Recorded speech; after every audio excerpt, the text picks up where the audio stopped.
Hi, I'm Tim. Welcome to our channel, and thanks for logging on. If you enjoy these videos, do me a favor and subscribe to our YouTube channel right here at Watchbox Reviews.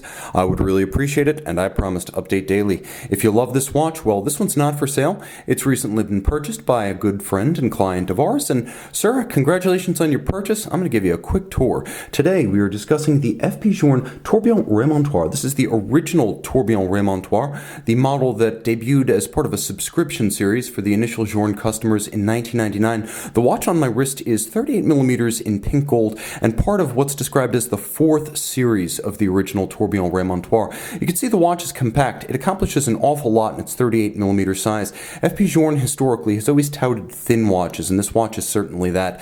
The watch is only 9.4 millimeters thick with a nicely domed bezel, so you will find that it slides easily underneath any cuff. My wrist is 16 centimeters in circumference, but frankly, this watch has the gravitas to hold its own even against a tree trunk forearm. Lug-to-lug, it's nicely constrained, traditionally sized for a men's dress watch at 44.8 millimeters. The spacing between the lugs 20 millimeters, so it's nicely proportioned given the size of the timepiece itself. Now the strap on this one is a little bit later than the watch itself, as it is a rectangular scale matte finish alligator leather black monotone stitch folded edge, and you can see it's small scale alligator leather on the underside. This is something Journe started doing after these watches ran their course in production. Another feature that Journe started including after these watches bowed out, the use of pull tab spring bars. You can quickly and easily remove the strap from the watch, but note, continuously equipped on these watches, curved spring bars, so the watch can be drilled very close to the case. You can pull the strap straight down without any encumbrance against the side of the case,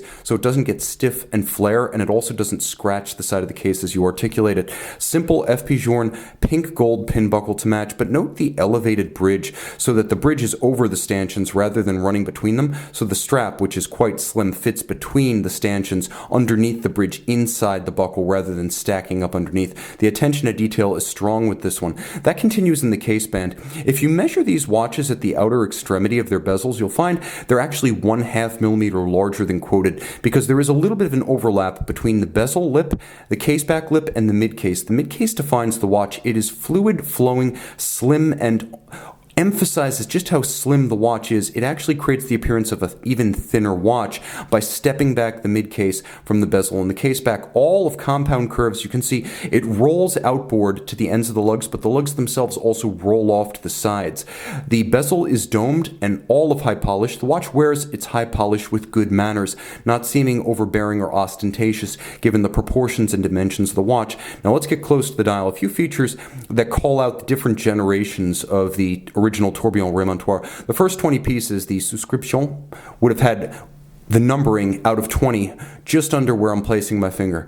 The earliest watches from the first and second generations would have had rounded Remontoir cock. So here you can see the half bridge or cock is flattened and black polished, so you know you're looking at a third or fourth generation watch. And of course, the printing of the power reserve scale became larger on the fourth generation watches as the screws fixing the dial to the movement became smaller. So small screws and large print, you know you're looking at a fourth series watch, and you can always tell because the print of the power reserve should be about the size of the print on the minute scale of the time-telling dial.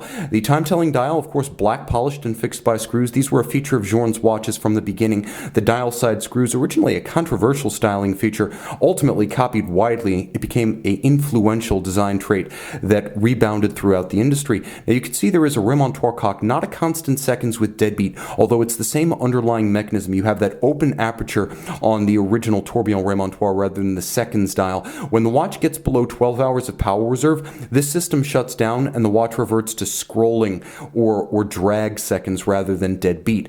The timepiece features a black polished, let's see how close we can get without corrupting the focus, but it features a black polished, continuously rounded half bridge or cock for the tourbillon. The tourbillon is a filigree style black polished wire assembly, beats away at 21,600 vibrations per hour. It is free sprung, so it's adjusted in multiple positions and then locked in place using a free sprung index. It also features a Breguet over coil hairspring. FP Journe, a great fan of the master himself. The combination of the overcoil, multi-position adjustment, and the Remontoir d'égalité really accounting for this watch's precision. The tourbillon, as FP Journe describes it, is simply beautiful, and that's the only reason it's featured. There is a satin-finished metal track outboard. The watch doesn't have a conventional scroll seconds display. The tourbillon three corners effectively acting as that. The power reserve features the characteristic Journe biomorphic tapered hand, blued hands, 3 of them on the dial, and this is a reverse indicateur reserve de manche. It moves backward. When fully wound, it has been 0 hours since you wound the watch. So when fully wound, the power reserve indicates 0, and it is a 42-hour reserve. The Remontoir d'égalité isn't much to look at. It is a linear spring that meters power from the mainspring barrel, and you can see the mainspring barrel under its ratchet wheel next to its click, with an extravagant elongated click spring to give the watch a little bit of Geneva flair. Now, the Remontoir ensures that even as the power reserve dwindles, or for that matter, when it's flush and fully wound, you're going to get the same amount of energy to impulse the balance. So it's a constant force device that effectively buffers the tourbillon regulator from the ebbs and flows of the power reserve. As long as you keep the watch above 12 hours, the Remontoir system stays in action.